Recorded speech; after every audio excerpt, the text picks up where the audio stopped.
भवतो सह नौ भुनक्तो सह वीर्यङ्करवावहै तेजस्विनावधीतमस्तु मा विद्विषावहै। ओम शांति शांति शांति।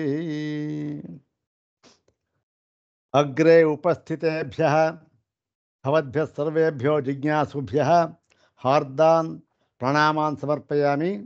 ब्रह्मसूत्र शांकर भाष्ये द्वितीयाध्याये द्वितीये पादे पंचभिः सूत्रैरुपनिबद्धेऽस्मिन् प्रत्यधिकरणे तानि सर्वाणि पंचसूत्राणि एकवारं पठित्वा अनन्तरं तत्रैव तस्मिन्नेव अधिकरणे उपनिबद्धं प्रकृतं प्रथमं सूत्रं तत्सूत्रं पादादितः पादादितः सप्तत्रिंशं सूत्रम् सप्तत्रिंशं सूत्रम् इदं द्विवारं पठित्वा सूत्रं तद्भाष्यभागञ्च यथामति विचारयामः।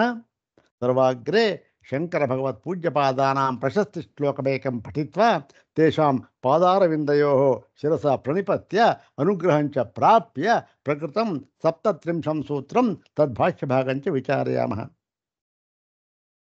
ॐ नारायणं पद्मभुवं वसिष्ठं शक्तिं च तत्पुत्रपराशरं च व्यासं शुकं गौडपदं महान्तं गोविन्दयोगीन्द्रमथस्य शिष्यं श्रीशङ्कराचार्यमथस्य पद्मपादं च हस्तामलकं च शिष्यं तं तोटकं वार्तिककारमन्यान् अस्मद्गुरून् सन्ततमानतोऽस्मि। शङ्करं शङ्कराचार्यं केशवं बादरायणं सूत्रभाष्यकृतौ वन्दे भगवन्तौ पुनः पुनः सूत्रभाष्यप्रणेतारौ वेदान्ताब्जप्रभाकरौ वन्दे परस्परात्मानौ बादरायणशङ्करौ श्रुतिस्मृतिपुराणानाम् आलयं करुणालयं नमामि भगवत्पादं शङ्करं लोकशङ्करं नमामि भगवत्पादशङ्करं लोकशङ्करं वन्दे तं सच्चिदानन्दं यतिवर्यं महामतिं वेदवेदान्तसारज्ञं सद्गुरुं प्रणतोऽस्म्यहं। सदाशिवसमारम्भां शङ्कराचार्यमध्यमाम् अस्मदाचार्यपर्यन्तां वन्दे गुरुपरम्पराम्। ॐ नमो ब्रह्मादिभ्यो ब्रह्मविद्यासम्प्रदायकर्तृभ्यो वंशर्षिभ्यो नमो महद्भ्यो नमो गुरुभ्यः। सर्वोपप्लवरहितः प्रज्ञानघनः प्रत्यगर्थो ब्रह्मैवाहमस्मि ब्रह्मैवाहमस्मि अधीहि भगवो ब्रह्म श्रीमच्छङ्कर भगवत्पूज्यपादमहासद्गुरुभ्यो नमः। श्री श्री सच्चिदानन्देन्द्र सरस्वती सद्गुरुभ्यो नमः। यो ब्रह्माणं विदधाति पूर्वं यो वै वेदांश्च प्रहिणोति तस्मै तन्मदेवमात्मबुद्धिप्रकाशं मुमुक्षुर्वै शरणमहं प्रपद्ये। ॐ शान्ति शान्ति शान्तिः। ॐ वेदान्तार्थविभासकाय गुरवे शान्ताय सन्न्यासिने नानावादिनगेन्द्रसङ्घपवये योगीन्द्रवन्द्याय च मोहध्वान्तदिवाकराय भगवत्पादाभिधां बिभ्रते तस्मै भाष्यकृते नमोऽस्तु सततं पूर्णाय बोधात्मने। ॐ वेदान्तार्थविभासकाय गुरवे शान्ताय सन्न्यासिने नानावादिनगेन्द्रसङ्घपवये योगीन्द्रवन्द्याय च मोहध्वान्तदिवाकराय भगवत् ಪಾದಾಭಿಧಾಂ ಬಿಭ್ರತೆ ತಸ್ಮೈ ಭಾಷ್ಯಕೃತೆ ನಮೋಸ್ತು ಸತತಂ ಪೂರ್ಣಾಯ ಬೋಧಾತ್ಮನೆ ತಸ್ಮೈ ಭಾಷ್ಯಕೃತೆ ನಮೋಸ್ತು ಸತತಂ ಪೂರ್ಣಾಯ ಬೋಧಾತ್ಮನೆ. ಪ್ರಕೃತ ಈಗ ಈ ಎರಡನೆಯ ಪಾದ, ಎರಡನೆಯ ಅಧ್ಯಾಯ, ಎರಡನೆಯ ಪಾದ, ಅದರಲ್ಲಿ 7ನೆಯ ಅಧಿಕರಣ 37ನೆಯ ಸೂತ್ರ. ಅಧಿಕರಣದಲ್ಲಿ ಮೊಟ್ಟ ಮೊದಲನೆಯ ಸೂತ್ರ. ಅಥ ಶ್ರೀಮಚ್ಛಂಕರ ಭಗವತ ಕೃತೌ ಶಾರೀರಕಮೀಮಾಂಸಾ ಭಾಷ್ಯೆ ದ್ವಿತೀಯೇ ಅವಿರೋಧಾಧ್ಯಾಯೇ ದ್ವಿತೀಯೇ ಪಾದೆ ಸಪ್ತಮಂ ಪಂಚಸೂತ್ರಾತ್ಮಕಂ ಪತ್ಯಧಿಕರಣಂ. ಓಂ 7ನೇ ಅಧಿಕರಣ. ಓಂ ಪತ್ಯುರಸಾಮಂಜಸ್ಯಾತ್ ಓಂ ಸಂಬಂಧಾನುಪಪತ್ತೇಶ್ಚ ಓಂ ಅಧಿಷ್ಠಾನಾನುಪಪತ್ತೇಶ್ಚ ಓಂ ಕರಣವಚ್ಚೇನ್ನ ಭೋಗಾದಿಭ್ಯಃ ಓಂ ಅಂತವತ್ವಮಸರ್ವಜ್ಞತಾವಾ. ಇದು ಆ 5 ಸೂತ್ರಗಳು. ಪ್ರಕೃತ ಈಗ ನಾವು ಮೊಟ್ಟ ಮೊದಲನೆಯ ಸೂತ್ರ ಓಂ ಪತ್ಯುರಸಾಮಂಜಸ್ಯಾತ್ ಓಂ ಪತ್ಯುರಸಾಮಂಜಸ್ಯಾತ್. ಈ ಸೂತ್ರಕ್ಕೆ ಒಂದು ಸಂಬಂಧ ಭಾಷ್ಯವನ್ನು ಆಚಾರ್ಯರು ಅನುಗ್ರಹ ಮಾಡಿದ್ದಾರೆ. ಅದರಲ್ಲಿ ಮೊದಲನೆಯ ಭಾಗವನ್ನು ನೋಡಿದ್ದೇವೆ. ಈಗ ಕೊನೆಯ ಭಾಗವನ್ನು ನೋಡಿ ನಂತರ ಈ ಒಂದು ಸೂತ್ರ, ಅದರ ಒಂದು ಪದವಿಭಾಗ, ಅನ್ವಯ, ಅನ್ವಯಾರ್ಥ, ಭಾಷ್ಯ ಇವೆಲ್ಲವನ್ನು ಕೂಡ ವಿಚಾರ ಮಾಡೋಣ. 74ನೆಯ ಭಾಷ್ಯ ಭಾಗ. ಪ್ರಕರಣ ಯಾವುದಿದು? ಈ ಹಿಂದಿನ 2 ದರ್ಶನಗಳು, ಜೈನ, ಬೌದ್ಧ, ಅದರ ಹಿಂದೆ ಇನ್ನೂ ಅನೇಕ ದರ್ಶನಗಳನ್ನು ಆಗಿತ್ತು, ಸಾಂಖ್ಯ, ಯೋಗ ಅವೆಲ್ಲ ಆಗಿತ್ತು. ಅದನ್ನು ನಿರಾಕರಣೆ ಮಾಡಿದ ಮೇಲೆ, ನಿರಾಕರಣೆ ಅಂದ್ರೇನು? ಅದರಲ್ಲಿ ಇರತಕ್ಕಂಥ ದೋಷವನ್ನು ಪ್ರದರ್ಶಿಸಿ ವೇದಾಂತ ಶಾಸ್ತ್ರದ ಹಿರಿಮೆ ಗರಿಮೆಯನ್ನು ಎತ್ತಿ ಹಿಡಿಯುವುದಕ್ಕೋಸ್ಕರ ಅದರಲ್ಲಿರ್ತಕ್ಕಂಥ ದೋಷವನ್ನು ಹೇಳಿ, ನೋಡಿ ಈ ದೋಷ ನಮ್ಮಲ್ಲಿ ಇಲ್ಲ, ಆದ್ದರಿಂದ ಏನು, ವೇದಾಂತವು ಸರ್ವಾದರಣೀಯವಾಗಿದೆ ಅಂತಕ್ಕಂಥದ್ದನ್ನು ಪ್ರತಿಷ್ಠಾಪನೆ ಮಾಡಬೇಕು. ಅದಕ್ಕೋಸ್ಕರ ಈ ಪ್ರಕೃತದಲ್ಲಿ ಈ ತಟಸ್ಥೇಶ್ವರವಾದಿಗಳು ಎಂಬತಕ್ಕಂಥದ್ದು, ಇದು ಮಾಹೇಶ್ವರರು ಎಂಬ ಒಂದು ಮತ. ಅದರಲ್ಲಿ ಪ್ರಭೇದಗಳಿದೆ, 5 ಪ್ರಭೇದ, ಅವೆಲ್ಲ ನಿನ್ನೆ ವಿಚಾರ ಮಾಡಿದ್ದೇವೆ.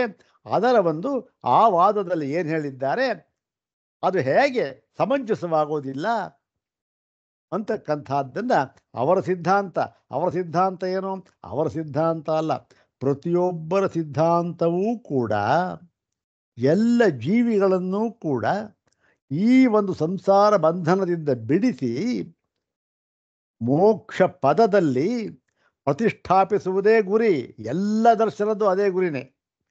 ಆದರೆ ಆ ಗುರಿಯನ್ನು ತಲುಪುವುದಕ್ಕೆ ಆ ದರ್ಶನಗಳಲ್ಲಿ ಇರಬಹುದಾದ ಒಂದು ಅಡೆತಡೆಗಳನ್ನು ಇಲ್ಲಿ ಭಗವತ್ಪಾದ ಶಂಕರಾಚಾರ್ಯರು ಹೇಳ್ತಾ ಇದ್ದಾರೆ. ನೋಡಿ, ಅಡೆತಡೆ ಇದೆ, ಈ ದಾರಿಯಲ್ಲಿ ಹೋಗೋದಿಲ್ಲ. ನೀವು ಈ ದಾರಿದಲ್ಲಿ ಹೋದರೆ ನೀವು ನಿಮ್ಮ ಗುರಿ ಏನಿದೆ, ನಿಮ್ಮ ಗುರಿ ಯಾವುದು, ಮೋಕ್ಷ, ಅದನ್ನು ನೀವು ತಲುಪಲಾರಿರಿ. ಯಾಕೆ ತಲುಪೋದಿಲ್ಲ? ಏನು ದೋಷ ಇದೆ ಅಂತ ಹೇಳಬೇಕು, ಅದನ್ನು ಹೇಳ್ತಾ ಇದ್ದಾರೆ.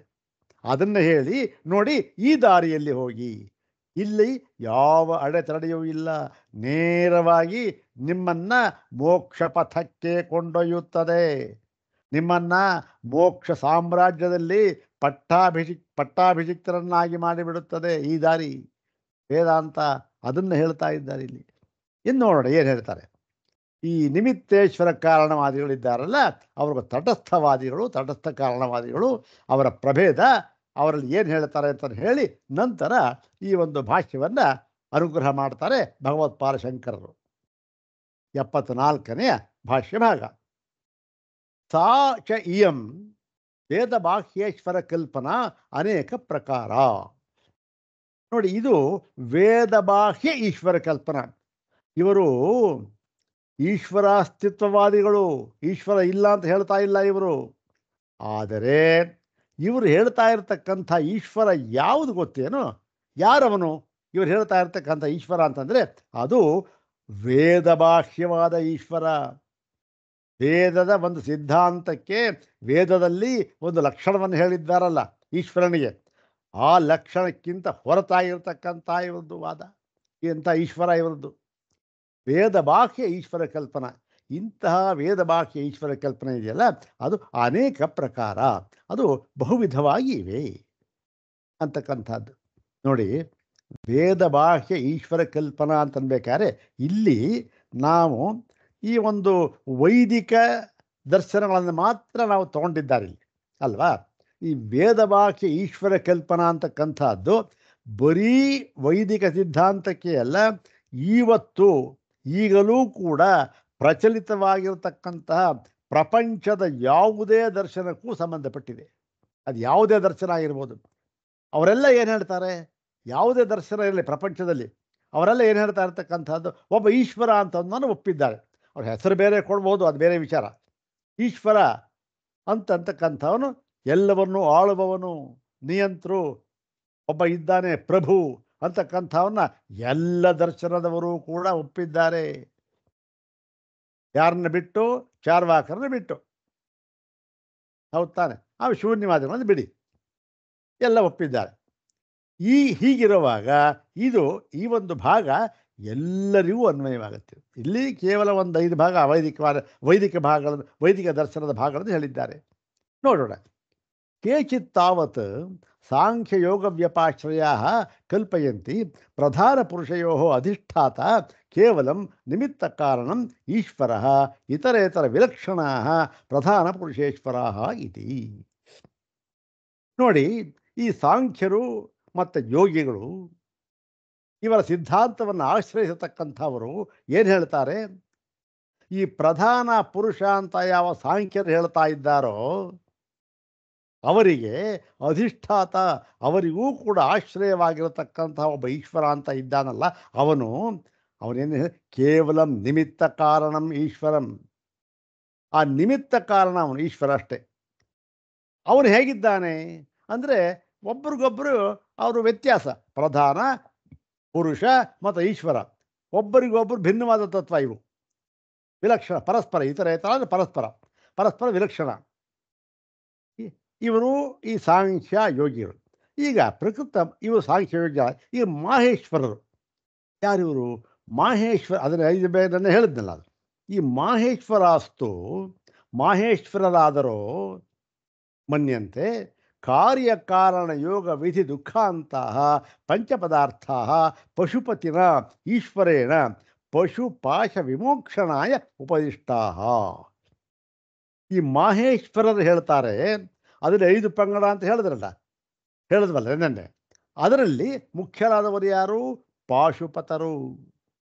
ಅಂದರೆ ಇವರೆಲ್ಲರೂ ಕೂಡ ಈಶ್ವರ ನಿಮಿತ್ತ ಕಾರಣವಾದಿಗಳು 5. ಆದರೂ ಇಲ್ಲಿ ಪಾಶುಪತರು ಅದರ ಮುಖ್ಯರಾದವರು. ಅವರೇನು ಹೇಳ್ತಾರೆ? ಈ ಒಂದು 5 ಪದಾರ್ಥಗಳನ್ನು ಅವರು ಒಪ್ಪಿದ್ದಾರೆ. ನನ್ನ ಇದನ್ನೆಲ್ಲ ಹೇಳಿತ್ತಲ್ವೇ, ಕಾರ್ಯ ಕಾರಣ ಯೋಗ ವಿಧಿ ದುಃಖಾಂತ ಅಂದರೆ ಮೋಕ್ಷ, ಇದನ್ನೆಲ್ಲ ಹೇಳಿತ್ತು. ಇದನ್ನು ಅವರು 5 ಪದಾರ್ಥಗಳನ್ನು ಒಪ್ಪಿ, ಪಂಚಪದಾರ್ಥ ಇದು ಪಶುಪತಿನ ಈಶ್ವರೇಣ ಪಶುಪಾಶ ವಿಮೋಕ್ಷಣಾಯ ಉಪದೇಶ. ಇದು ಪಶುಪತಿ ಅಂದರೆ ಪಶು ಅಂದರೆ ಏನು? ಪಶು ಅಂದರೆ ಎಲ್ಲ ಜೀವಿಗಳು ಅಂತ ಅರ್ಥ. ಅವರಿಗೆಲ್ಲ ಯಾವನು? ಪತಿ, ಒಡೆಯನಾಗಿರ್ತಕ್ಕಂಥವನು ಅಂತಂತ. ಒಡೆಯನಾಗಿರ್ತಕ್ಕಂಥವನು, ಅವನ ಪಾತ್ರ ಏನು? ಒಡೆಯನಾಗಿರ್ತಕ್ಕಂಥವನ ಪಾತ್ರ ತನಗೆ ಅಧೀನರಾದವರನ್ನು ಸರಿಯಾದ ಗುರಿಯಲ್ಲಿ ಸೇರಿಸುವುದು. ಹೌದು ತಾನೆ? ಒಬ್ಬ ತಂದೆ ಇರ್ತಾನೆ, ಅವನ ಮಗನ ಏನು ಮಾಡ್ತಾನೆ? ಅವನ ಗುರಿ, ಅವನ್ನ ಸರಿಯಾದ ಮಾರ್ಗದಲ್ಲಿ ತಗೊಂಡೋಗಿ ಗುರಿ ಸೇರಿಸ್ತಾನೆ, ಅದು ಅವನ ಕಾಲ. ಹಾಗೇ ಪಶುಪತಿ, ಪಶುವಿಗೆ ಒಡೆಯ ಏನು ಮಾಡ್ತಾನೆ?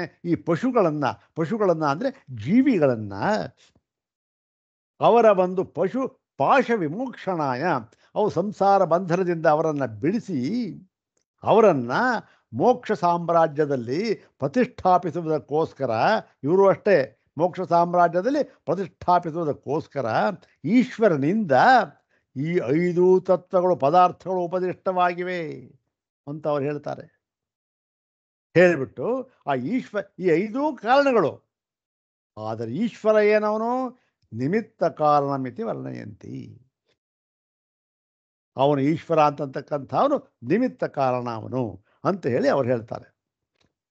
ಈ ಪದಾರ್ಥಗಳೆಲ್ಲ ಇವೆ, ಇವೆಲ್ಲ ಒಂದು ಏನಾಯಿತು, ಉಪಾದಾನವಾಯಿತು. ಇದನ್ನು ಕೊಟ್ಟ ಅವನು.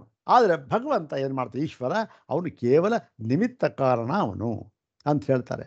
ತಥಾ ವೈಶೇಷಿಕಾದಯೋಪಿ ಕೇಚಿತ್ ಕಥಂಚಿತ್ ಸ್ವಪ್ರಕ್ರಿಯಾನುಸಾರೇಣ ನಿಮಿತ್ತ ಕಾರಣಂ ಈಶ್ವರ ಇತಿ ವರ್ಣಯಂತಿ. ಇಲ್ಲಿ ಅದಾಯಿತು. ಇನ್ನು ಈ ವೈಶೇಷಿಕರೂ ಕೂಡ ಅವ್ರೇನು ಹೇಳ್ತಾರೆ, ಈ ವೈಶೇಷಿಕರನ್ನ ಹೇಳಿತ್ತಲ್ಲ ವಾಕ್ಯ, ಕಾರಣದಾಸ್ತು ಏತೇಭ್ಯ ಏವ ವಾಕ್ಯೇಭ್ಯ ಈಶ್ವರಂ ನಿಮಿತ್ತ ಕಾರಣಂ ಅನುಮಿಮತೆ ಅಣುಮುಶ್ಚ ಸಮವಾಯಿ ಕಾರಣಂ. ಅವರು ಕೂಡ ಈಶ್ವರನನ್ನು ನಿಮಿತ್ತ ಕಾರಣ ಅಂತ ಒಪ್ತಾರೆ. ಯಾರು? ಅವರು ಕೂಡ. ಅಲ್ಲಿ ಏನಾಯಿತು, ಅವರೆಲ್ಲರನ್ನೂ ಕೂಡ ಅವರಲ್ಲಿ ಇರತಕ್ಕಂತಹ, ಅವರ ಸಿದ್ಧಾಂತದಲ್ಲಿ ಇರತಕ್ಕಂತಹ ದೋಷವನ್ನು ಹೇಳಿ ನಿರಾಕರಣೆ ಮಾಡಿದ್ದಾಯಿತು. ಈಗ ಪ್ರಕೃತ ಯಾರಿವರು? ಮಾಹೇಶ್ವರರು. ಮಾಹೇಶ್ವರಲ್ಲಿ 5 ವಿಧ: ಶೈವ, ಪಾಶುಪತ, ಕಾರಣಿಕ ಸಿದ್ಧಾಂತ, ಕಾಪಾಲಿಕರು. 5 ಇದ್ದಾರೆ ಅವರು. ಇವರೆಲ್ಲ ಏನು, ಈ ಎಲ್ಲ ಪಾಶುಪತರು ಆ ಕಾರ್ಯ, ಕಾರಣ, ಯೋಗ, ವಿಧಿ, ದುಃಖ ಅಂತ ಒಪ್ಕೊಂಡಿದ್ದಾರೆ. ಕಾರ್ಯ ಯಾವುದು, ಕಾರಣ ಯಾವುದು, ನನ್ನ ಇದೆಲ್ಲ ಹೇಳಿತ್ತು. ಇದು ನೋಡಿ ಯಾತಕ್ಕೆ ಹೇಳ್ತಾ ಇದ್ದಾರೆ, ಮುಂದೆ ಇವರು ಈ ಕಾರ್ಯ, ಕಾರಣ, ಯೋಗ, ವಿಧಿ, ದುಃಖ ಅಂತ ಇದೆಯಲ್ಲ, ಇದಕ್ಕೆ ಏನು ಇವರ ಪ್ರಕಾರ ಹೇಗೆ ಅದು ಒಪ್ಪಿಗೆ ಆಗೋದಿಲ್ಲ, ಹೇಗೆ ಸಮಂಜಸವಾಗೋದಿಲ್ಲ ಅನ್ನೋದನ್ನು ಹೇಳ್ತಾರೆ. ಅದಕ್ಕಾಗಿ ಈ ಒಂದು 5 ಇದೆ ಅಂತ ನಾವು ಒಪ್ಕೋಬೇಕು. ಅದನ್ನು 5 ಇದೆ, ಅದು ಯಾವುದು ಅಂತ ಇಲ್ಲಿ ಭಾಷೆಯಲ್ಲಿ ಹೇಳಿಲ್ಲ, ಹೌದು ತಾನೆ? ಮತ್ತು ಆ ಕಾರ್ಯ ಯಾವುದು, ಆ ಕಾರಣ ಯಾವುದು, ಯೋಗ ಅಂದ್ರೇನು, ವಿಧಿ ಅಂದ್ರೇನು, ದುಃಖ ಅಂತ ಅಂದ್ರೇನು ಹೇಳಿಲ್ಲ. ಇದೆಲ್ಲ ನಮಗೆ ಸಿಗ್ತಕ್ಕಂಥದ್ದು ಈ ಒಂದು ವ್ಯಾಖ್ಯಾನಗಳಲ್ಲಿ. ಆ ವ್ಯಾಖ್ಯಾನಗಳು ಓದ್ದ ನಮಗೆ ಸಿಕ್ಕುತ್ತೆ. ಈ ಸಂದರ್ಭದಲ್ಲಿ, ಈ ಒಂದು ಪ್ರಕರಣದಲ್ಲಿ ಈ ಕಾರ್ಯ, ಕಾರಣ, ಯೋಗ, ವಿಧಿ, ದುಃಖ ಅಂತ ನಾನು ಹೇಳಬೇಕಲ್ಲ, ಅದರಲ್ಲಿ ಈ ವ್ಯಾಖ್ಯಾನಕಾರರಲ್ಲಿ ಕೆಲವು ವೈಮತ್ಯ ಇರ್ಬೋದು. ಅದೇನು ದೋಷ, ಅದೇನು ಅಷ್ಟೊಂದೇನೋ ದೋಷವೇನು ಆಗೋದಿಲ್ಲ. ಈ ಉದಾಹರಣೆಗೆ ಕಾರ್ಯ ಅಂತನ್ನುವಾಗ ಒಬ್ಬರೇನು ಹೇಳ್ತಾರೆ, 5 ಭೂತಗಳು ಹೇಳ್ತಾರೆ, 5 ಗುಣ ಹೇಳ್ತಾರೆ, 10 ವಿಧವಾಗಿದೆ ಕಾರ್ಯ ಅಂತ ಹೇಳ್ತಾರೆ. ಕಾರಣ ಅಂತ ಹೇಳುವಾಗ ಜ್ಞಾನೇಂದ್ರಿಯ, ಕರ್ಮೇಂದ್ರಿಯ, ಮನಸ್ಸು, ಬುದ್ಧಿ, ಅಹಂಕಾರ ಅಂತಾರೆ. ಇದನ್ನ ಬೇರೆ ಬೇರೆಯಾಗಿ ಹೇಳ್ಬೋದು ಸ್ವಲ್ಪ. ಯೋಗ ಅಂದ್ರೇನು ಒಬ್ಬರೇ ಈ ಭಾಮತಿ ವ್ಯಾಖ್ಯಾನಕರು ಒಂದು ಹೇಳ್ತಾರೆ, ಕಲ್ಪತರು ಇಂದು ಹೇಳ್ತಾರೆ, ಅಪ್ಪಯ್ಯ ದೀಕ್ಷಿತರು ಇನ್ನೊಂದು ಥರ. ಎಲ್ಲ ಏನಾದರೂ ಕೂಡ ಕಾರ್ಯ, ಕಾರಣ, ಯೋಗ, ವಿಧಿ, ದುಃಖ ಅಂತ ಅನ್ನುವುದರಲ್ಲಿ ಯಾವ ಒಂದು ವಿಕಲ್ಪನೆ, ವಿಪ್ರತಿಪತ್ತಿ ಅಂತಕ್ಕಂಥದ್ದು ಇಲ್ಲ. 5ನೇ. ಬಟ್ ಅದು ಯಾವುದು ಅಂತ ಅನ್ನೋದ್ರ ಬಗ್ಗೆ ಸ್ವಲ್ಪ ಒಂದೊಂದು ವ್ಯಾಖ್ಯಾನದಲ್ಲಿ ಒಂದೊಂದು ಥರ ಹೇಳ್ತಾರೆ. ಎಲ್ಲವನ್ನೂ ತಗೊಳ್ಬೋದು. ಇಲ್ಲಿ ನಮ್ಮ ಸ್ವಾಮಿಪಾದರು ಇಲ್ಲಿ ಕೊಟ್ಟಿರ್ತಕ್ಕಂಥ ಒಂದು ಇದೆಯಲ್ಲ, ಕಾರ್ಯ ಅಂದರೆ ಪ್ರಧಾನವಾದ ಮಹದಾದಿಗಳು, ಕಾರಣ, ಈಶ್ವರ, ಇದೆಲ್ಲ ಇದೆ. ಇದು ಭಾಮತಿಯಲ್ಲಿ ಹೇಳಿರ್ತಕ್ಕಂಥ ಒಂದು ಇದು ಅರ್ಥ. ಇದು ಕಾರಿಕೆ. ನಿನ್ನೆ ಇಲ್ಲಿ ನಾನು ಹೇಳಿದ್ನಲ್ಲ, ಅದು ಈ ಕಲ್ಪತರು ಪರಿಮಳದಲ್ಲಿ ಹೇಳಿರ್ತಕ್ಕಂಥ ಅಪ್ಪಯ್ಯ ದೀಕ್ಷಿತರು ಹೇಳ್ತಕ್ಕಂಥದ್ದು. ಅಪ್ಪಯ್ಯ ದೀಕ್ಷಿತರು ಅವರು ಸರ್ವತಂತ್ರ ಸ್ವತಂತ್ರ ಜ್ಞಾನಿಗಳು. ಅವರು ಅಪರ ಶಂಕರಾಚಾರ್ಯರು ಅಂತಲೇ ಅವರಿಗೆ ಹೆಸರು. ಅವರಿಗೆ ಅಪರ ಸರಸ್ವತಿಯವರು. ಮತ್ತು ಅವ್ರು ಹೀಗೆ ಅದೇನು ಪರವಾಗಿಲ್ಲ. ಆದರೆ ಯಾತಕ್ಕೆ ನಾನು ಹೇಳೋದಕ್ಕೆ ಬಂದೆ ಅಂತಂದರೆ, ಈ ಕೆಲವು ಭಾಷ್ಯದಲ್ಲಿ ಸೂಚಿತವಾಗಿ ಹೇಳಿಬಿಟ್ಟಿರ್ತಾರೆ, ಅದರ ಒಂದು ವಿವರ ನಮಗೆ ಭಾಷ್ಯದಲ್ಲಿ ಅವರು ಸಿಕ್ಕೋದಿಲ್ಲ. ಅದು ಸಿಕ್ಕತಕ್ಕಂಥದ್ದು ಎಲ್ಲಿ? ನಮಗೆ ವ್ಯಾಖ್ಯಾನಗಳಲ್ಲಿ. ಮತ್ತು ಇಲ್ಲಿರುವ ದೋಷವನ್ನು ನಾವು ತಿಳ್ಕೊಳ್ಬೇಕಾದ್ರೆ ಇವೆಲ್ಲ ನಮ್ಗೆ ಗೊತ್ತಿರಬೇಕು. ಗೊತ್ತಿದ್ರೆ ಆಗ ಓಹೋ ದೋಷ ಏನು, ಯಾಕೆ ಹೇಳ್ತಾ ಇದ್ದಾರೆ, ಈ ದೋಷ ಸರಿಯೇ ಅಲ್ಲವೇ ಅಂತಕ್ಕಂಥದ್ದು ಗೊತ್ತಾಗುತ್ತೆ. ಇದರ ಒಂದು ಪರಿಜ್ಞಾನ ನಮಗೆ ಇಲ್ಲದೆ ಹೋಗಿಬಿಟ್ಟ, ಸ್ಥೂಲವಾದ ಪರಿಜ್ಞಾನ ಇಲ್ಲದೆ ಹೋಗಿಬಿಟ್ರೆ ನಮಗೆ ಇದು ಅರ್ಥ ಆಗೋಲ್ಲ. ಹಾಗೆ ಪ್ರತಿಯೊಂದು ಕೂಡ ತರ್ಕಶಾಸ್ತ್ರ, ಅದರ ಒಂದು ಸ್ಥೂಲವಾದ ಜ್ಞಾನ ಬೇಕೇ ಬೇಕು. ಸಾಂಖ್ಯ ಎಲ್ಲವನ್ನೂ ನಾವು ತಕ್ಕಮಟ್ಟಿಗೆ ಅದನ್ನು ನೋಡಿದ್ದೇವೆ. ಸಾಂಖ್ಯ ಹೇಳ್ತಾರೆ, ವೈದ್ಯ ಹೇಳ್ತಾರೆ, ತಕ್ಕಮಟ್ಟಿಗೆ ನೋಡ್ಕೊಂಡು ಬಂದಿದ್ದೇವೆ. ಇಲ್ಲೂ ಕೂಡ ಈ ಒಂದು ವಿವರಗಳಿದೆಯಲ್ಲ, ಇದನ್ನು ಈ ಒಂದು ವ್ಯಾಖ್ಯಾನಗಳು ನಮಗೆ ಸಿಕ್ಕುತ್ತೆ. ಅಂದರೆ ವ್ಯಾಖ್ಯಾನಗಳು ಶಂಕರ ಭಗವತ್ಪಾದರ ಪರಮ ಸಿದ್ಧಾಂತವನ್ನು ಹೇಳುವಾಗ ವ್ಯಾಖ್ಯಾನಗಳಲ್ಲಿ ಒಮ್ಮತ ಇಲ್ಲ, ಬೇರೆ ಬೇರೆ ಹೇಳಿದ್ದಾರೆ, ಸ್ವಾಮಿ ಪಾದರವನ್ನೆಲ್ಲ ಪಟ್ಟಿ ಮಾಡಿದ್ದಾರೆ, ಇಲ್ಲ ಸರಿಯದು. ಅದರಲ್ಲಿ ನಾವು ಅದನ್ನು ಅನುಸರಿಸಬೇಕಾದ್ದಿಲ್ಲ. ಆದರೆ ಅದಕ್ಕೆ ಪೂರಕವಾಗಿದೆಯಲ್ಲ ಇಂಥ ವಿಚಾರಗಳು, ತರ್ಕಶಾಸ್ತ್ರ, ಯೋಗಶಾಸ್ತ್ರ ಮತ್ತು ಇಂತಹ ದರ್ಶನಗಳು, ಇವುಗಳ ಒಂದು ವಿವರಣೆ ಇದೆಯಲ್ಲ, ಅದೆಲ್ಲ ನಮಗೆ ಸಿಕ್ಕತಕ್ಕಂಥದ್ದು ವ್ಯಾಖ್ಯಾನಗಳಲ್ಲಿ. ಇದು ವಿವರ ಸಿಕ್ಕದೆ ಹೋಗಿಬಿಟ್ರೆ ಶಂಕರಾಚಾರ್ಯರು ಏನನ್ನು ಅಲುಗಳಿತಾ ಇದ್ದಾರೆ, ಏನನ್ನು ಪ್ರತಿಷ್ಠಾಪನೆ ಮಾಡ್ತಾ ಇದ್ದಾರೆ ಅಂತ ಅನ್ನುವುದು ನಮಗೆ ಸರಿಯಾಗಿ ಅರ್ಥವಾಗುವುದಿಲ್ಲ. ಹಾಗಾಗಿ ಇದು ಪರಮ ಸಿದ್ಧಾಂತವಡಿ. ಪರಮ ಸಿದ್ಧಾಂತಕ್ಕೆ ಶಂಕರ ಭಗವತ್ಪಾದರ ಭಾಷೆ ಒಂದೇ ಪ್ರಮಾಣ. ಅದನ್ನು ಸ್ವಾಮಿಪಾದರು ಕಂಠೋಕ್ತವಾಗಿ ಅವರ ಜೀವನ ಪರ್ಯಂತ ಹೇಳಿಬಿಟ್ಟಿದ್ದಾರೆ. ಇದು ಭಾಳ ಇಲ್ಲಿ ಒಂದು ತೊಡಕು ಬರುತ್ತೆ. ಇವಾಗ ಶಾಂಕರ ಭಾಷೆ ಇಲ್ಲಿದೆಯಪ್ಪ, ಇವಾಗ ನಾವು ಓದ್ತಾ ಇದ್ದೇವೆ. ಇದನ್ನು ಯಾರ ಸಹಾಯವೂ ಇಲ್ಲದೆ, ಯಾರ ಸಹಾಯ ಅಂದ್ರೇನು? ವ್ಯಾಖ್ಯಾನಗಳ ಸಹಾಯ ಇಲ್ಲ. ಅವರೇ ಇದರರ್ಥ ಬರೆದು ವ್ಯಾಖ್ಯಾನ, ಅದರ ಸಹಾಯ ಬೇಕಿಲ್ಲ ನಮಗೆ. ಮತ್ತು ಇನ್ಯಾರೋ ಎಲ್ಲ ಹೇಳ್ತಾರೆ, ಅವ್ರ ಸಹಾಯ ಬೇಕಿಲ್ಲ. ಯಾರ ಸಹಾಯವೂ ಇಲ್ಲದೆ ಸ್ವತಂತ್ರವಾಗಿ, ಹೌದಪ್ಪ ಭಾಷ್ಯವನ್ನು ಸ್ವತಂತ್ರವಾಗಿ ಓದಿ ಭಾಷ್ಯ ಇರತಕ್ಕಂಥದ್ದು ಅದೇ ಪ್ರಮಾಣ ಅನ್ನುವುದಕ್ಕೆ ನಮ್ಮಲ್ಲಿ ಅಂಥ ಪಾಂಡಿತ್ಯ ಇದೆಯಾ? ಭಾಷ್ಯವನ್ನು ನಾವೇ ಓದಿ ಓಹೋ ಇದು ಶಂಕರಾಚಾರ್ಯರ ಹೃದಯ ಅಂತ ನಿರ್ಧಾರ ಮಾಡುವುದಕ್ಕೆ ಎಷ್ಟು ಜನ ಅದಕ್ಕೆ ತಕ್ಕವರಾಗಿದ್ದಾರೆ? ಯಾರೋ ಸ್ವಾಮಿಪಾದರಂಥವ್ರು ಒಬ್ರು ಇರ್ಬೋದು ಅಷ್ಟೇ, ಎಷ್ಟೋ ಕೋಟಿಗೂ 10 ಕೋಟಿಗೂ ಒಬ್ಬರು ಅಷ್ಟೇ. ನಾವೇನು ಮಾಡಬೇಕು? ನಾವು ಆಶ್ರಯಿಸಲೇಬೇಕು, ಏನು ಬೇರೆ ವಿಧಿ ಇಲ್ಲ. ಆದರೆ ಆಶ್ರಯಿಸುವಾಗ ಯಾವುದನ್ನು ಗ್ರಹಣ ಮಾಡಬೇಕು, ಯಾವುದನ್ನು ಗ್ರಹಣ ಮಾಡಬಾರದು ಅನ್ನುವ ವಿವೇಚನೆ ನಮಗೂ ಇರಬೇಕು. ಅದಕ್ಕೆ ಒಂದು ಸ್ಥೂಲವಾದ ನಮ್ಮ ಒಂದು ವಿವರ ಅಂತಕ್ಕಂಥದ್ದು ಬೇಕು. ಅದಕ್ಕಾಗಿ ವ್ಯಾಖ್ಯಾನ. ಇಲ್ಲಿ ಇನ್ನೊಂದು ಈ ಸಂದರ್ಭ ಬಂತು, ಇದನ್ನು ಈ 3 ದಿವಸದಿಂದಲೂ ಕೂಡ ಹೇಳಬೇಕು ಅಂತ ಇದ್ದೆ. ಈ ಒಂದು ಸಂದರ್ಭ ಬಂತು, ಅದೇ 7:30 ಆಗಿಬಿಡೋದು, ಟೈಮ್ ಆಗಿಬಿಡೋದು, ನಿಲ್ಲಿಸ್ಬಿಡ್ತಾ ಇದ್ದೆ. ಇದಕ್ಕೆ ಸಂಬಂಧಪಟ್ಟಿದ್ದಲ್ಲ. ಈ ವ್ಯಾಖ್ಯಾನಗಳಿಂದ ನಮಗೆ ಏನು ಪ್ರಯೋಜನ ಇದೆ ಅಂತಕ್ಕಂಥದ್ದನ್ನು ಅದಕ್ಕೊಂದು ಉದಾಹರಣೆಯಾಗಿ ಒಂದು ಪ್ರಸಂಗನ ನಿಮಗೆ ಹೇಳ್ತೇನೆ ನೋಡಿ. ಇದು ಹೋದ ವಾರ ಅಂತ ಕಾಣುತ್ತೆ, ಒಂದು 7-8 ದಿನದಲ್ಲಿ ಆಗಿದೆ. ಈ ನಮ್ಮ ಮೇಡಮ್ ಅವರು ಸುಮಾರು ರಾತ್ರಿ ಆಗಿಬಿಟ್ಟಿತ್ತು, 10 ಗಂಟೆಗೆ ಫೋನ್ ಮಾಡಿ ಒಂದು ಕೇಳಿದ್ರು, ನಿಮ್ಮನ್ನು ಒಂದು ಕೇಳಬೇಕಾಗಿತ್ತು, ಕೇಳಿ ಮೇಡಮ್ ಅಂತಂದೆ. ಅವರು ಈ ಲಲಿತಾ ಸಹಸ್ರನಾಮದಲ್ಲಿ ಒಂದು ನಾಮ ಇದೆ. ಲಲಿತಾ ಸಹಸ್ರನಾಮ ನನಗೇನು ಅಷ್ಟೊಂದು ಕರಗತವಾಗಿ ಏನೂ ಇಲ್ಲ, ಅದರೊಂದು ಸ್ಥೂಲವಾಗಿ ಏನೋ ಹೇಳಿದ್ದೇನೆ, ಕೇಳಿದ್ದೇನೆ, ಅದು ಬೇರೆ ವಿಚಾರ. ಆದರೂ ಕೂಡ ಅದರ ಒಂದು ಪೂರ್ಣವಾದ ವಿವರ, ಅದರ ತತ್ವ ಏನು ಅಂತಕ್ಕಂಥದ್ದು ನಾನೇನು ಓದಿಲ್ಲ. ಅವರು ಅದನ್ನು ಕೇಳಿದ್ರು, ನೋಡಿ ಒಂದು ನಾಮ ಇದೆ, ಇದರಲ್ಲಿ ಒಂದು ಪದ ಇದೆ, ಅದಕ್ಕೇನು ಯಾವ ರೂಪ ಅದು ಏನು ಕೇಳಿದ್ರು. ಯಾವುದು ಮೇಡಮ್ ಅಂತ ಕೇಳಿದೆ. ಅವ್ರು ಹೇಳಿದ ಈ ಒಂದು ನಾಮ, ಇದು ಒಂದು ನಾಮ ಇದೆಯಲ್ಲ, ಅಲ್ಲಿ ಎಲ್ಲರೂ ನಿಮಗೆಲ್ಲ ಗೊತ್ತಿರ್ತಕ್ಕಂಥ ವಿಚಾರ. ಅದು ನಿಜಾರುಣ ಪ್ರಭಾಪೂರ ಮಜ್ಜದ್ ಬ್ರಹ್ಮಾಂಡ ಮಂಡಲ ಅಂತಕ್ಕಂಥದ್ದು. 4ನೇದೋ 3ನೇದೋ ಇರಬೇಕು ಅಂತ ಕಾಣುತ್ತದೆ. ಏನದು? ನಿಜಾರುಣ ಪ್ರಭಾಪೂರ ಮಜ್ಜದ್ ಬ್ರಹ್ಮಾಂಡ ಮಂಡಲ ಅಂತಕ್ಕಂಥದ್ದು. ಇದು ನಾಮ. ಇದು ನಾವು ಪೂಜೆ ಮಾಡುವಾಗ ಚತುರ್ಥಿ ವಿಭಕ್ತಿ ಏಕವಚನ ತಗೊಂಡಾಗ ಸ್ತ್ರೀಲಿಂಗ ನಿಜಾರುಣ ಪ್ರಭಾಪೂರ ಮಜ್ಜದ್ ಬ್ರಹ್ಮಾಂಡ ಮಂಡಲಾಯೈ ನಮೋ ನಮಃ ಬರುತ್ತೆ. ಆಯಿತು. ಈಗ ಇದರ ಅರ್ಥ ಏನು? ಮಜ್ಜದ್ ಅಂತಕ್ಕಂಥದ್ದು ಯಾವ ರೂಪ ಏನು ಅಂತ ಕೇಳಿದ್ರು. ಸರಿ, ನಾನು ಅದೇ ಮಜ್ಜ ಅಂತ ಅಲ್ಲಿ ಧಾತು ಈತವೆಲ್ಲ ಹೇಳಿ ಮಾಡೋದಕ್ಕೆ ಟೈಮ್ ಆಗ್ಬಿಡು, 9 ಗಂಟೆ ಆಗ್ಬಿಟ್ಟಿತ್ತು. ಮೇಡಮ್ ನಾಳೆ ಬೇಕಾದ್ರೆ ಹೇಳ್ತೀನಿ ನಿಮಗೆ ಇದರಲ್ಲಿ ಗೀತೆಯಿಲು ಅಂತ ಹೇಳ್ಬಿಟ್ಟು ಹೇಳಿದೆ. ನಾಳೆ ನಾನು ಹೇಳಲಿಲ್ಲ, ಅದಾಗಲಿಲ್ಲ. ಆದರೂ ಹೇಳಬೇಕು ಅಂತ ಇತ್ತು. ಏನೇನೋ ಸ್ವಲ್ಪ ತೊಂದರೆ ಇಲ್ಲ, ಏನೋ ಕಾರ್ಯಗೌರವ ಜಾಸ್ತಿ ಆಯಿತು ಹೋದ ವಾರ, ಅದರಿಂದ ಹೇಳೋಕ್ಕಾಗಲಿಲ್ಲ.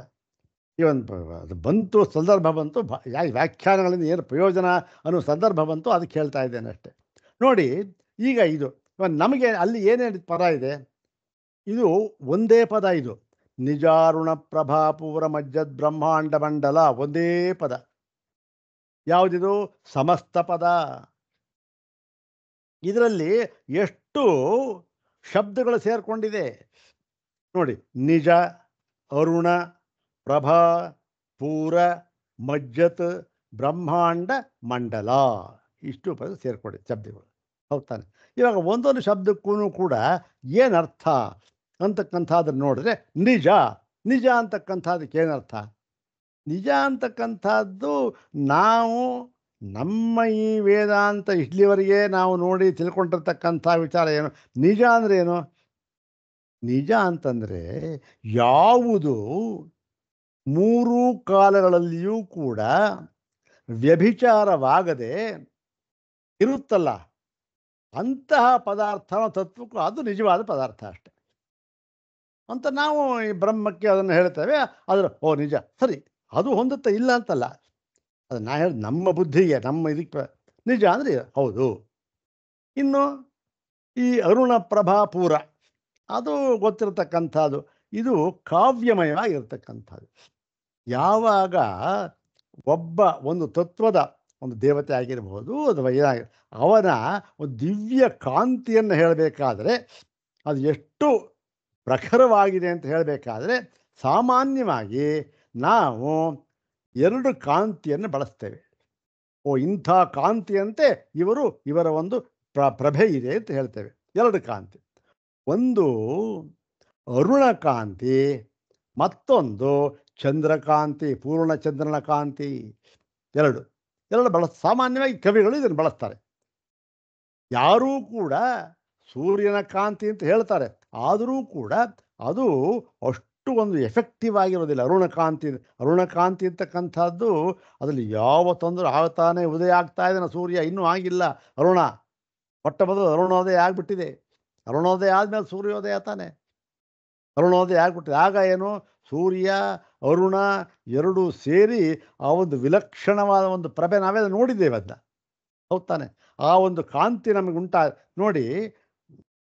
ನಮ್ಮ ಸ್ವಂತ ಅಭಿಪ್ರಾಯ ನೋಡಿ, ನಿಮ್ಮ ಅಭಿಪ್ರಾಯವೂ ಆಗಿರುತ್ತೆ.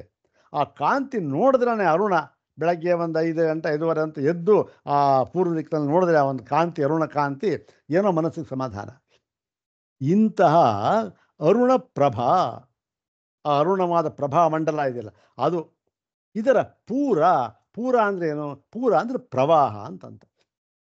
ಈ ಒಂದು ಇಂತಹ ಅರುಣ ಕಾಂತಿಯ ಪ್ರಭೆಯ ಪ್ರವಾಹ ಅದು. ಏನು ಸುಮ್ಮನೆ ಏನೋ ಒಂದೇನೋ ನಾವು ಕಾಣೋದಲ್ಲ, ಪ್ರವಾಹ. ಅಬ್ಬಬ್ಬ, ಅದರ ಒಂದು ಅಗಾಧತೆಯನ್ನು ಹೇಳೋದಕ್ಕೆ ಆಗೋಲ್ಲ. ಅಂತಹ ನಿಜವಾಗಿ ಸಾರ್ವಕಾಲಿಕವಾಗಿರತಕ್ಕಂತಹ ಯಾವುದದು ಆ ಪ್ರಭೆ, ಅದರಲ್ಲಿ ಏನಾಗಿದೆ? ಮಜ್ಜತ್. ಈ ಮಜ್ಜತ್ ಅಂತಕ್ಕಂಥದ್ದು ಏನು? ಮಜ್ಜತ್ ಅಂತಕ್ಕಂಥದ್ದು ಈ ನಾವು ಲೌಕಿಕವಾಗಿ ಅದನ್ನು ಮಜ್ಜನ ಅಂತ ಹೇಳ್ತೇವೆ, ಸ್ನಾನ ಮಾಡೋದು ಅಂತ ಹೇಳ್ತೇವೆ ಅಲ್ವಾ, ಮುಳುಗಿರೋದು ಅಂತ ಹೇಳ್ತೇವೆ. ಅದರ ತದ್ದಿತ ಕೃದಂತ ರೂಪ ಮಗ್ನ ಅಂತ, ಮಗ್ನವಾಗಿದ್ದಾನೆ ಅಂತ ಹೇಳ್ತೇವೆ, ಅಂದರೆ ಮುಳುಗಿದ್ದಾನೆ ಅಂತ ಅರ್ಥ. ಮುಳುಗಿದ್ದಾನೆ, ಸ್ನಾನ ಮಾಡ್ತಾ ಇದೆ ಅಂತ ಅರ್ಥ. ಹೀಗೆ ಇಂತಹ ಪ್ರಭೆಯಲ್ಲಿ ನಿಜಾರುಣ ಪ್ರಭಾಪೂರ, ಆ ಪ್ರವಾಹದಲ್ಲಿ ಏನಾಗಿದೆ? ಮಜ್ಜತ್ ಅಂದರೆ ಅದು ಟು ಮಸ್ಜೋ, ಶುದ್ಧವು ಅಂತ. ಧಾತು ಅರ್ಥ ಶುದ್ಧವಂತ. ಮಜ್ಜತ್ ಅಂದರೆ ಶುದ್ಧವಂತ. ಶುದ್ಧವಂದರೆ ಎಲ್ಲ ಕೊಳೆಯನ್ನು ತೊಲಗಿಸಿ ಬಿಡುತ್ತೆ ಅದು. ಯಾವುದದು? ಈ ಒಂದು ಅವರ ಪ್ರಭಾ ವಲಯದಲ್ಲಿ, ಆ ಮಹಾಪ್ರವಾಹದಲ್ಲಿ ಮುಳುಗಿರತಕ್ಕಂಥದ್ದು, ಅಥವಾ ಮುಳುಗಿ ತನ್ನ ಎಲ್ಲ ದೋಷಗಳನ್ನು ಕಳೆದುಕೊಂಡು ಬಿಡತಕ್ಕಂಥದ್ದು ಯಾವುದದು ಅಂದರೆ ಅದು ಬ್ರಹ್ಮಾಂಡ ಮಂಡಲ. ಇದು ಬ್ರಹ್ಮಾಂಡ ಮಂಡಲ. ಬ್ರಹ್ಮಾಂಡ ಸಕಲ 14, ಅದೇನು ಇದು? ಎಷ್ಟೇ ಇದರ್ಥ. ಬ್ರಹ್ಮಾಂಡ ಮಂಡಲ ಅಂದರೂ ಒಂದೇ, ಎಲ್ಲ ಸಂಸಾರ ಅಂದರೂ ಒಂದೇ. ಅದಕ್ಕೆ ಅದು ಲೋಕಗಳು ಹೋಗ್ತಾನೆ ಬರ್ತಾನೆ ಇರ್ತಾರೆ, ಅಲ್ಲೂ ಪ್ರಜೆಗಳು ಸುಖ ದುಃಖ ಲಾಭ ಎಲ್ಲ ಅಲ್ಲೂ ಇರುತ್ತೆ. ಹೀಗೆ ಎಂದ್ರೇನು? ಈ ನಿಜಾರುಣ ಪ್ರಭಾಪ, ಇಂತಹ ನಿಜವಾಗಿರ್ತಕ್ಕಂಥದ್ದೇ ಸಾರ್ವಕಾಲಿಕವಾದ ಅರುಣ ಪ್ರಭೆಯ ಮಹಾಪ್ರವಾಹದಲ್ಲಿ ಮುಳುಗಿರುವ ಬ್ರಹ್ಮಾಂಡ ಮಂಡಲವುಳ್ಳವಳಾಗಿರ್ತಕ್ಕಂಥವಳು ನೀನು ಅಂತ. ಇದು ಸಾಮಾನ್ಯ ಅವನು ನಮೋ ನಮಃ ಅಂತ ಆಯಿತು. ಸರಿ, ಇಷ್ಟರ್ಥ ಆಯ್ತು, ಸಾಕು, ಇಷ್ಟರ್ಥ ಚೆನ್ನಾಗಿದೆ. ಆದರೆ ನೋಡಿ ಈ ಯಾಕೆ ನಾನು ಹೇಳಬೇಕು, ಇಲ್ಲಿ ಒಂದು ಮುಖ್ಯವಾದ ಇಲ್ಲಿ ಎರಡು ಪದವನ್ನು ಮುಖ್ಯವಾಗಿ ತಗೊಂಡಿದ್ದಾರೆ. ಏನು, ಒಂದು ನಿಜ ಅಂತಕ್ಕಂಥದ್ದು, ಅರುಣಪ್ರಭಾಪುರ ಅಂತಕ್ಕಂಥ ಸಾಮಾನ್ಯವಾದ ಪದ, ಅದೇನು ಎಲ್ಲರಿಗೂ ಗೊತ್ತಿರ್ತಕ್ಕಂಥದ್ದು. ಬ್ರಹ್ಮಾಂಡ ಮಂಡಲ ಅದು ಗೊತ್ತಿರ್ತಕ್ಕ, ಅದಕ್ಕೇನು ವಿಶೇಷತೆ ಬೇಗ. ಇನ್ನು ಉಳಿದಿರತಕ್ಕಂಥದ್ದು ಯಾವುದು, ನಿಜ ಮತ್ತು ಮಜ್ಜತ್ ಅಂತಕ್ಕಂಥ ಎರಡು ಪದಗಳು. ಈ ನಿಜ ಮಜ್ಜತ್ ಅಂತ ಅನ್ನೋದಕ್ಕೆ ನಾವು ಅರ್ಥ ಮಾಡಿದ್ವಿ ಅಲ್ವಾ. ನಿಜ ಅಂದರೆ ಏನು, ಸಾರ್ವಕಾಲಿಕ ಸತ್ಯ, ತ್ರಿಕಾಲ ಬಾಧಿತವಾದ ಸತ್ಯ. ಹೌದು. ಮಜ್ಜತ್ ಅಂದ್ರೆ ಏನು, ಅದರಲ್ಲೇ ಮುಳುಗಿರ್ತಕ್ಕಂಥದ್ದು, ಎಲ್ಲ ಆ ಪ್ರಭೆ ಎಲ್ಲವನ್ನು ಆವರಿಸ್ಕೊಂಡ್ಬಿಟ್ಟಿದೆ. ಆವರಿಸಲ್ಪಟ್ಟ ಬ್ರಹ್ಮಾಂಡ ಮಂಡಲವುಳ್ಳವಳಾಗಿ ಅಂತ ಇಷ್ಟು ಸಾಮಾನ್ಯವಾದ ಒಂದು ಅರ್ಥ ಆಯಿತು. ಆದರೆ ನಾನು ಇಷ್ಟನ್ನು ಅದು ಹೇಳಬೇಕಾಗಿತ್ತು. ನನ್ನ ದೋಷ ಏನೋ ಸ್ವಲ್ಪ ತೊಂದರೆ ಏನಿಲ್ಲ, ಹೀಗೆ ಏನೋ ಯಾವುದೋ ಕೆಲಸ ಕಾರ್ಯ ಹೇಳೋಕ್ಕಾಗಲಿಲ್ಲ, ಫೋನ್ ಮಾಡಿ ಹೇಳೋಕ್ಕಾಗಲಿಲ್ಲ. ಆಮೇಲಿಂದ ಫೋನ್ ಮಾಡಿ ಇವೆಲ್ಲ ಕೇಳಿ ನಮ್ಮ ಫೋನ್ ಏನಾಗುತ್ತೆ, 5 ನಿಮಿಷ ಏನಾದ್ರು ಮಾತಾಡಿಬಿಟ್ರೆ ಕಟ್ಟಾಗ್ಬಿಡುತ್ತೆ. ಕಟ್ಟ ಏನೋ ಕಟ್ಟಾಗುತ್ತೆ, ಬರೋಲ್ಲ. ಅವ್ರ ಮಾತು ನಮಗೆ ಇಲ್ಲ, ತೊಂದರೆ ಇರುತ್ತೆ. ಒಂದ್ಸರಿ ಹೇಳೋಣ ಅಂದ್ಬಿಟ್ಟು ಸುಮ್ಮನಾಗಿದೆ, ಅದಕ್ಕೇನೋ ಟೈಮ್ ಬರಲಿಲ್ಲ. ಇವತ್ತು ಇದನ್ನು ಹೇಳಲೇಬೇಕು ಇವತ್ತು ಅಂತ ಹೇಳ್ಬಿಟ್ಟು ಹೇಳ್ತಾರೆ. ಇದು ಅರ್ಥ ಆಯಿತು. ನಾನು ಸರಿ ನೋಡೋಣ ತಾಳಪ್ಪ, ಇವೊಂದು ಅರ್ಥ ಹೇಳ್ಬೋಣ, ಸರಿ ಆಗಿದೆ. ಈ ವ್ಯಾಖ್ಯಾನವನ್ನು ನೋಡೋಣ. ಇದರಲ್ಲಿ ವ್ಯಾಖ್ಯಾನದಲ್ಲಿ ಏನು ಅರ್ಥ ಹಾಕಿದ್ದಾರೆ ಇದನ್ನು ನೋಡೋಣ ಅಂತ ಹೇಳಿಬಿಟ್ಟು, ಈ ಲಲಿತಾ ಸಹಸ್ರನಾಮಕ್ಕೆ ಪ್ರಸಿದ್ಧವಾದ ವ್ಯಾಖ್ಯಾನ ಯಾವುದು, ಭಾಸ್ಕರರಾಯನ ವ್ಯಾಖ್ಯಾನ. ಹೌದಾನೆ, ಯಾವುದು ತಮಗೆ ಗೊತ್ತಿರ್ತಕ್ಕಂಥ ವಿಚಾರ. ಭಾಸ್ಕರರಾಯನ ವ್ಯಾಖ್ಯಾನ ಏನು ಬರೆದಿದೆ ನೋಡೋಣ ಅಂತ ಹೇಳಿದೆ. ನನಗೆ ಅದು ಸುಮ್ಮನೆ ಅವರೊಂದು 2 ಲೈನ್ ಬರೆದಿದ್ರಷ್ಟೇ. ಆ 2 ಲೈನಲ್ಲಿ ನನಗೆ ಅನಿಸಿದ್ದು, ಓಹೋ ಎಂಥದಪ್ಪ ಈ ಅರ್ಥ ನಮಗೆ ಹೊಳೆದಿರಲಿಲ್ವಲ್ಲ. ನಾವು ವೇದಾಂತಿಗಳು ಇಷ್ಟೆಲ್ಲ ವೇದಾಂತ ಓದಿದ್ದೇವೆ, ಒಂದು ಅಧ್ಯಾಯ ಓದಿದ್ದೇವೆ, 2ನೇ ಅಧ್ಯಾಯ ಬಂದಿದ್ದೇವೆ, ಎಲ್ಲ ಆಗಿದೆ, ಸ್ವಲ್ಪ ಗೊತ್ತಾಗಿದೆ. ಆದರೂ ಕೂಡ ಈ ಅರ್ಥ ಹೊಳೆದಿರಲಿಲ್ವಲ್ಲ ಅಂತ ಅನ್ನಿಸ್ತು. ಅದಕ್ಕೆ ಆ ಅರ್ಥ ಅಲ್ಲಿ ಏನು ಬರೆದಿದೆ ಅಂತನ್ನುವುದನ್ನು ಕೂಡ ನಿಮಗೆ ಹೇಳೋಣ ಅಂತ ಹೇಳಿ ಇದೊಂದು. ಆಮೇಲೆ ವ್ಯಾಖ್ಯಾನದ ವೈಶಿಷ್ಟ್ಯ ಇದು. ಈ ಅರ್ಥ ನೋಡಿ ನಮಗೂ ಇಲ್ಲಿ 2 ಪದ ಅಂತ ಹೇಳಿದ್ದಲ್ಲ, ನಿಜ ಮತ್ತು ಈ ಒಂದು ಮಜ್ಜತ್ ಅಂತಕ್ಕಂಥದ್ದು. ಅದು ಮಜ್ಜದ ಮಜ್ಜು ಶುದ್ಧವಂತಿದೆ, ಅದು ಮಜ್ಜತಿ ಮಜ್ಜತ ಮಜ್ಜಂತಿ ಅಂತ ರೂಪ ಆಗುತ್ತೆ. ಅದು ಶತ್ರು ಪ್ರತ್ಯಯ ಆದರೆ ಮಜ್ಜಂತವು ಮಜ್ಜಂತಹ. ಸ್ತ್ರೀಲಿಂಗ ಆದರೆ ಮಜ್ಜಂತಿ ಮಜ್ಜಂತ್ಯವು ಮಜ್ಜಂತ್ಯ. ಇದು ಸ್ತ್ರೀಲಿಂಗ. ಇದು ಯಾಕೆ, ನಿಜ ಲಲಿತಾ ಸಹಸ್ರನಾಮ ತಾನೇ, ಲಲಿತಾ ಸ್ತ್ರೀಲಿಂಗ. ಆದ್ದರಿಂದ ನಾವು ಮಜ್ಜಂತಿ ಅಂತ ಇಟ್ಕೋಬೇಕು. ಇರಲಿ. ಈ ನಿಜ ಅಂತ ಅನ್ನೋದಕ್ಕೆ ಅವ್ರು ಏನು ಅರ್ಥ ಬರೆದಿದ್ದಾರೆ ಅಂತಂದರೆ ನೋಡಿ, ಒಂದೇ ಒಂದು ಅವ್ರು ಬರೆದ ಪದ ನಿಜ ಅಂದರೆ ನಾವೇನು ಅರ್ಥ ಮಾಡಿದ್ವಿ, ತ್ರಿಕಾಲ ಅಬಾಧಿತವಾದಂತಹ ಒಂದು ತತ್ವ ಅಂತ ಅರ್ಥ ಮಾಡಿದ್ರಿ. ಅವರು ಹಾಗೆ ಅರ್ಥ ಮಾಡಿಲ್ಲ. ಅವರೇನು ಮಾಡಿದ್ದಾರೆ ಭಾಸ್ಕರರಾಯರು, ನಿಜ ಸ್ವಕೀಯ ಸ್ವಕೀಯ ಇತ್ಯುಕ್ತೆ ಸ್ವಸ್ಯ ಅಭಿನ್ನಾಯ. ಅಯ್ಯಯ್ಯೋ, ಇದು ನೋಡಿ, ಇದು ವೇದಾಂತಕ್ಕೆ ಬಹಳ ಬಹಳ ಬಹಳ ಒಪ್ಪವಾದ ವಿಚಾರ. ಅದು ಒಪ್ಪತಕ್ಕಂಥದ್ದು ಇಲ್ಲ ಅಂತಲ್ಲ, ಆದರೂ ಇದು ಅದಕ್ಕಿಂತಲೂ ಚೆನ್ನಾಗಿ ಒಪ್ಪತಕ್ಕಂಥ ವಿಚಾರ. ನಿಜ ಅಂತಂದರೆ ಏನು, ತ್ರಿಕಾಲಾಬಾಧಿತ. ಅದು ಬಿಡಿ, ತ್ರಿಕಾಲಾಬಾಧಿತ ಅದು ಗೊತ್ತಿರೋ ವಿಚಾರ ಸ್ವಾಮಿ, ಬಿಟ್ಬಿಡಿ. ನೋಡಿ, ನಾನು ಹೇಳ್ತಕ್ಕಂಥ ಅರ್ಥ ತಗೊಳ್ಳಿ ಅಂತ ಭಾಸ್ಕರಾಯರು ಹೇಳ್ತಾ ಇದ್ದಾರೆ. ನಿಜ ಅಂದರೆ ಸ್ವಕೀಯ. ಸ್ವಕೀಯ ಅಂದ್ರೇನು, ಸ್ವಕೀಯ ಅಂತಂದರೆ ಸ್ವಸ್ಯ ಅಭಿನ್ನಾಯ ಅಂತ ಅರ್ಥ.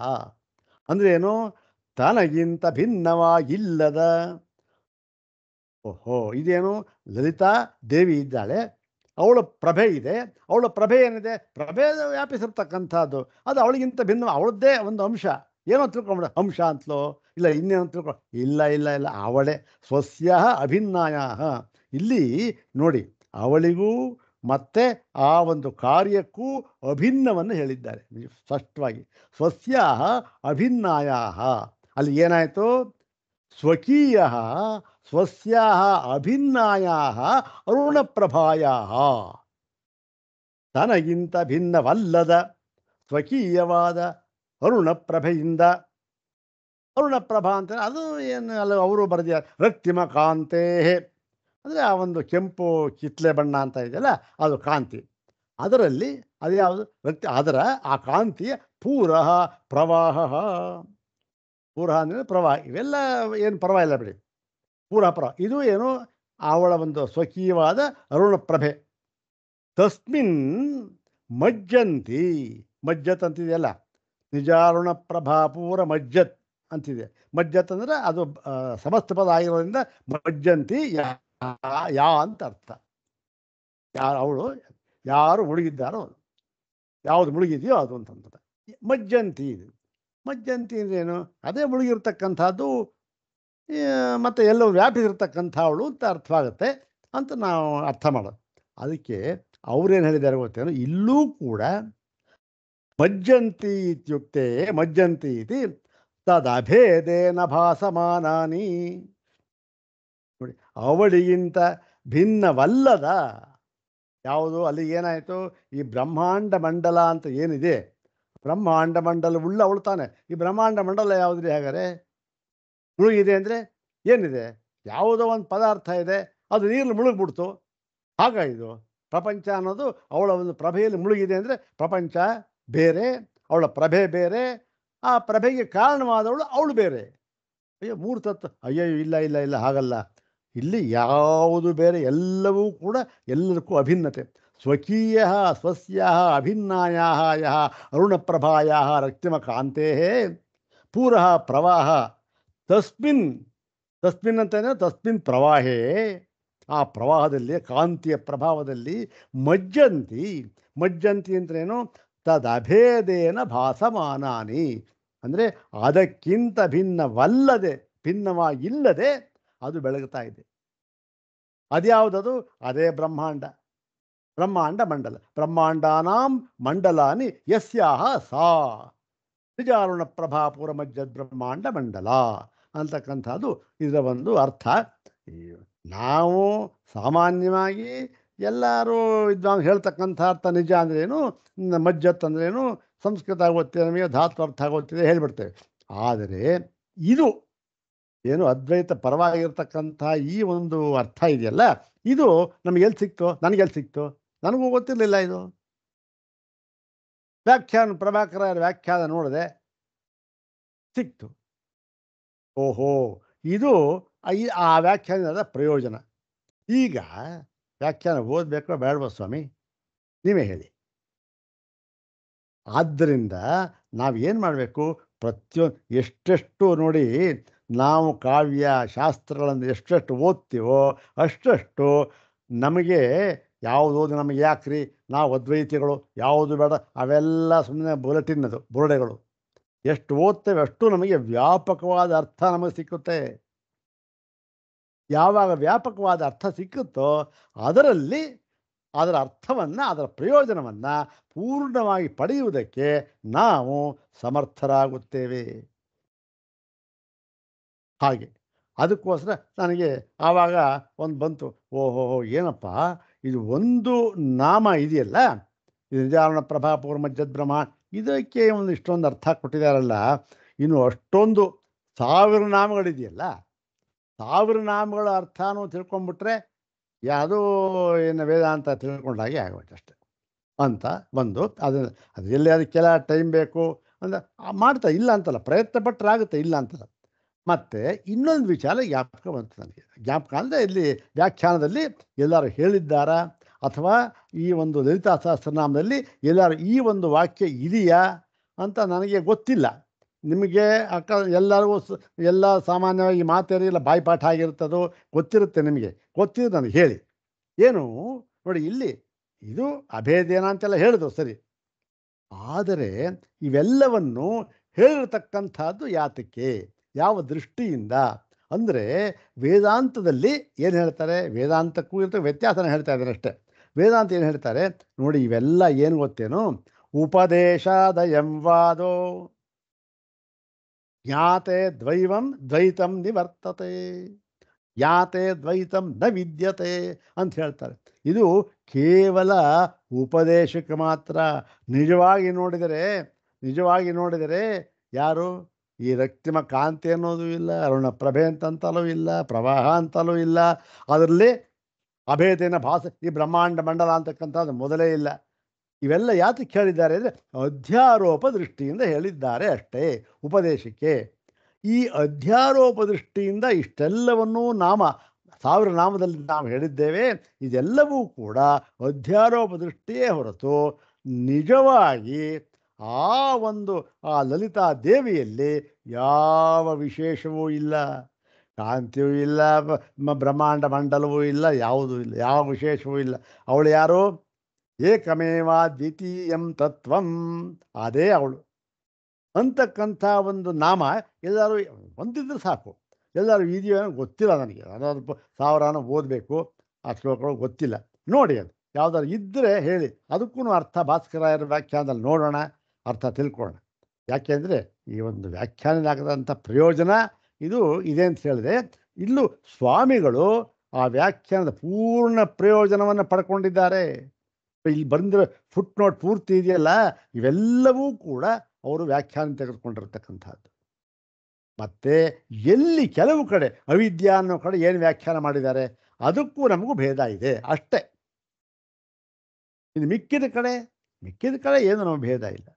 ಅವಿದ್ಯೆ ಅಂತಕ್ಕಂಥದ್ದು ಹೀಗೆ ವ್ಯಾಖ್ಯಾನ ಮಾಡಬೇಕು, ನಿಮ್ಮ ಹಾಗೆ ವ್ಯಾಖ್ಯಾನ ಮಾಡಿದ್ರೆ ಆ ಒಂದು ಮೋಕ್ಷ ಅಂತಕ್ಕಂಥವ್ರಿಗೆ ಸರಿಯಾದ ಅರ್ಥ ವೇದಾಂತ ಹೇಳಿರ್ತಕ್ಕಂಥ ಆಗೋದಿಲ್ಲ ಅಂತ ಅವ್ರು ತೋರಿಸಿದ್ದಾರೆ. ಅದನ್ನು ನಾವು ನೋಡೋಣ, ಯಥಾರ್ಥ ನೋಡೋಣ. ಬಟ್ ಇದೊಂದು ಎಲ್ಲವೂ ಕೂಡ ಅಧ್ಯಾರೋಪ ದೃಷ್ಟಿಯಿಂದ ಹೇಳಿದ ಮಾತು. ನಿಜವಾಗಲೂ ಈ ಒಂದು ನಾಮವನ್ನು ಇವತ್ತು ಬೆಳಗ್ಗೆ ಹೇಳ್ಕೊಂಡ್ವಿ. ಇನ್ನೂ ಒಂದು ಹೇಳ್ಕೊಂಡ್ಬಿಟ್ಟು ಇವತ್ತಿನ ಭಾಗವನ್ನು ಸಮಾಪನೆ ಮಾಡೋಣ. ಓಂ ನಿಜಾರುಣ ಪ್ರಭಾಪೂರ ಮಜ್ಜದ್ ಬ್ರಹ್ಮಾಂಡ ಮಂಡಲ. ಓಂ ನಿಜಾರುಣ ಪ್ರಭಾಪೂರ ಮಜ್ಜದ್ ಬ್ರಹ್ಮಾಂಡ ಮಂಡಲ. ಇದು ಹೋದ ತಕ್ಷಣ ನಮಗೆ ಈ ಒಂದು ಅಭೇದ ತತ್ವ ಅರ್ಥ ಆಗ್ಬಿಡ್ಬೇಕು. ಅರ್ಥ ಆಗುತ್ತೆ, ಏನು ತೊಂದರೆ ಇಲ್ಲ. ಓಂ ಶಾಂತಿ ಶಾಂತಿ ಶಾಂತಿ. ಓಂ